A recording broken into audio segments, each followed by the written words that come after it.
sizes and shapes. We can observe them better by staining the bacterial cells. Staining helps in the identification of bacteria. The Gram staining method is one of the most important staining techniques in microbiology. It is named after the Danish bacteriologist who originally devised this method in 1844. He is none other than Hans Christian Gram. Gram staining is almost always the first test performed for the identification of bacteria. It is very simple to perform. Gram staining helps in differentiating bacteria based on the composition of the cell wall. Depending on the cell wall properties, these cells will either be stained purple or pink by this method. It is therefore called a differential staining method. During Gram staining, the bacteria that are stained purple are termed Gram-positive. The bacteria that are stained pink are termed Gram-negative. The terms positive and negative have nothing to do with the electrical charge. It simply designates two distinct morphological groups of bacteria. Now let's take a look at the differences in cell wall structure between the Gram-positive and Gram-negative bacteria.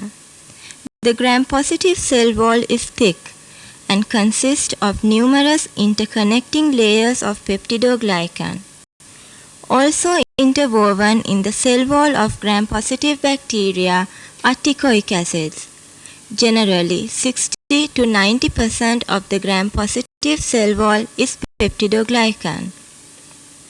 The Gram-negative cell wall, on the other hand, contains a much thinner layer of peptidoglycan, only 2 or 3 layers thick. This is surrounded by an outer membrane composed of phospholipids, lipopolysaccharides, and lipoproteins. Only 10 to 20% of the Gram-negative cell wall is peptidoglycan. During Gram staining, the bacteria are first stained with the basic dye crystal violet. Both Gram-positive and Gram-negative bacteria are stained directly and appear purple. Let's take a closer look. The crystal violet enters the cell through the pores in the cell wall.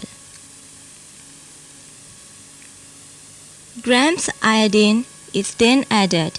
This acts as a mordant. It forms an insoluble crystal violet iodine complex. This complex helps in retaining the dye. Both Gram-positive and negative bacteria remain purple after this step. The cell is then treated with a decolorizer, a mixture of iodine and acetone which dissolves the lipid layer in both cell walls. The outer lipid membrane of the Gram-negative cell wall is dissolved by the decolorizer.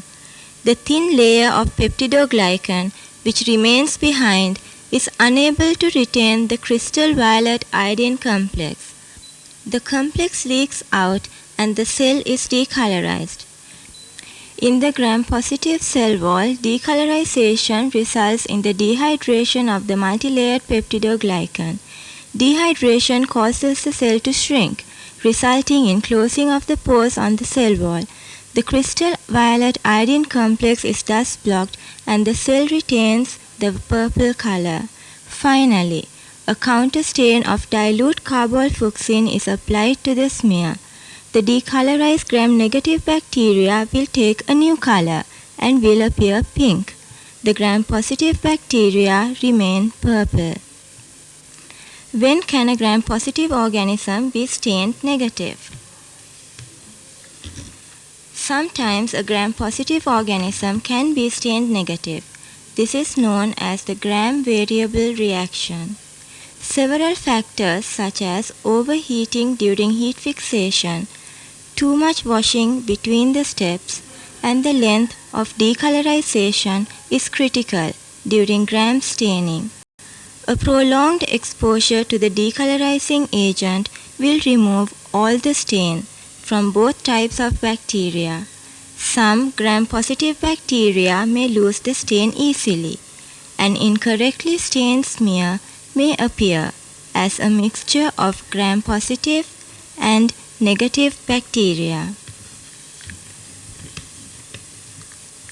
Cultures more than 24 hours old may lose their ability to retain the crystal violet iodine complex.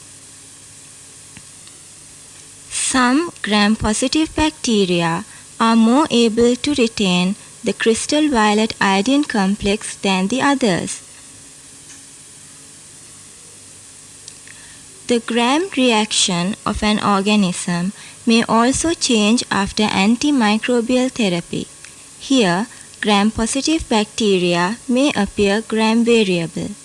Now let's see how the gram stain is done. Here is what you need: a nichrome wire loop, a grease marker pencil, Bunsen burner, clean grease-free microscopic slides, sterile normal saline. We use 4 reagents for this stain. They are ammonium oxalate crystal violet, Lugol's iodine solution,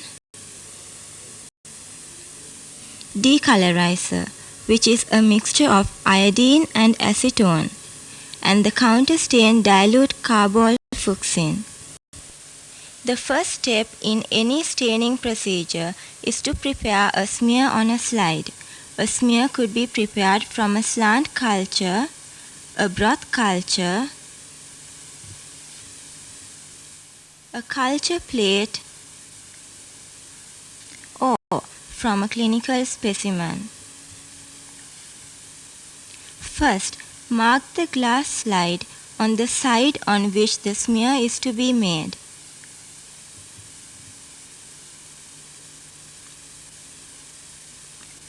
Heat the wire loop till red hot.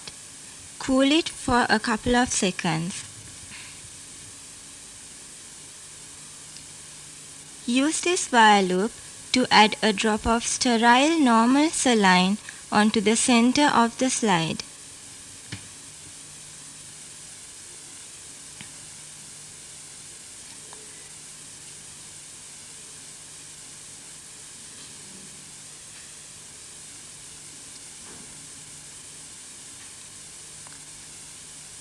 Sterilize the wire loop again till red hot.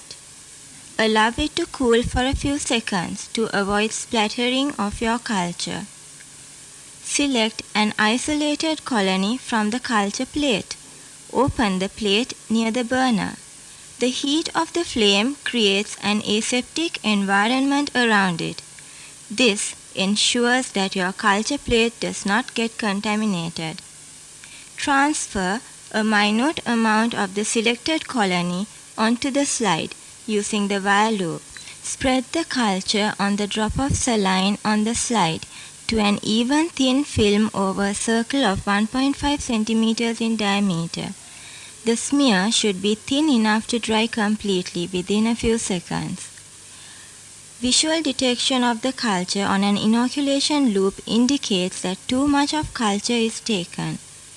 Air dry the slide till the smear is completely dried. The smear can be fixed over a gentle flame by passing the slide in and out of the flame with the smear side uppermost. The heat of the flame helps to adhere the bacterial cells onto the glass slide. This enables you to rinse the slide with water without washing off the smear. Heat may facilitate drying of the smear. Now place the slide on the rack and we are ready to stain it. Add crystal violet, the first stain, over the fixed smear.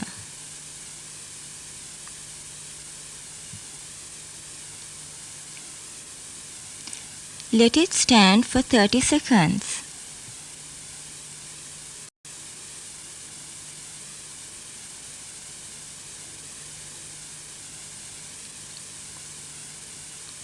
Pour off the stain and gently rinse the excess stain with a slow stream of water. Note that the objective of this step is to wash off the excess stain, not the fixed cells. Keep the slide back on the rack after the washing step.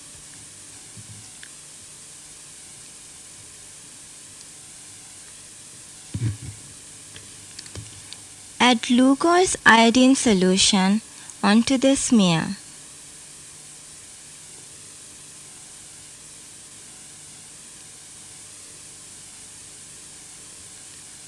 Let it stand for 30 seconds.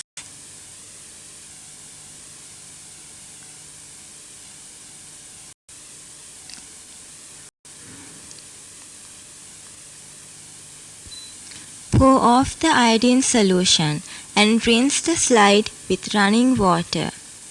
Shake off the excess water from the surface. Place the slide back on the rack.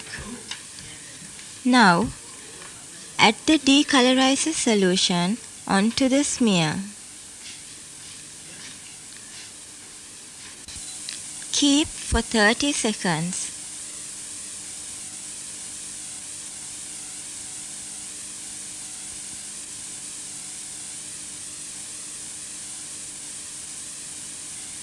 Pour off the decolorizer and rinse the slide with gentle running water.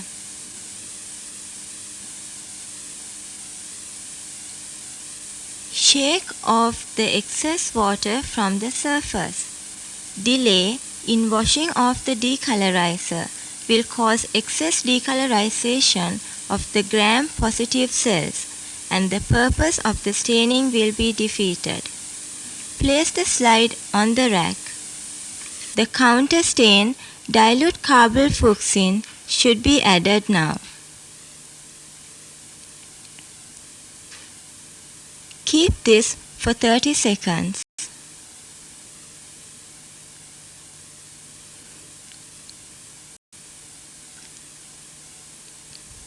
Wash off the solution with water.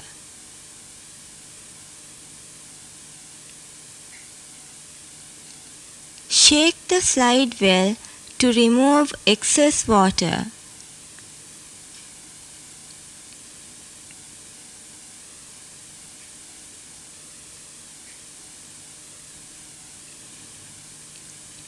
The slide should be kept for air drying at an inclined angle with the smear side down.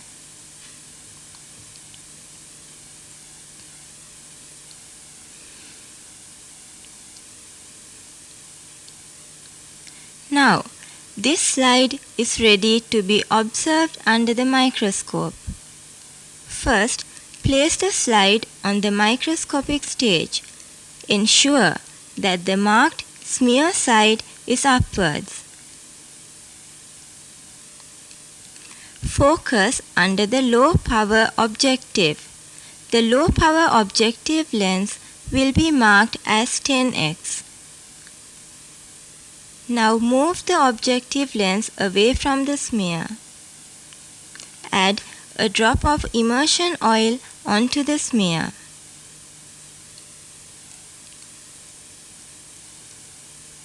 Raise the condenser of the microscope and increase the light intensity. Once you have added oil onto the smear, you should use only the oil immersion objective, which gives 100 times magnification. Focus under the oil immersion lens. This lens will be marked as 100x. The smear you observe has been magnified 1000 times. That is 100 times magnification of the oil immersion objective and the 10 times magnification of the eyepiece. You can now visualize the bacterial cells. Note down the color, shape, and arrangement of these bacteria. Once you have finished, discard the slide into the discarding jar containing a disinfectant. After using the microscope, wipe off the oil from the surface of the oil immersion lens carefully using lens tissue paper. Wipe off any leftover oil from the stage and the focusing knobs.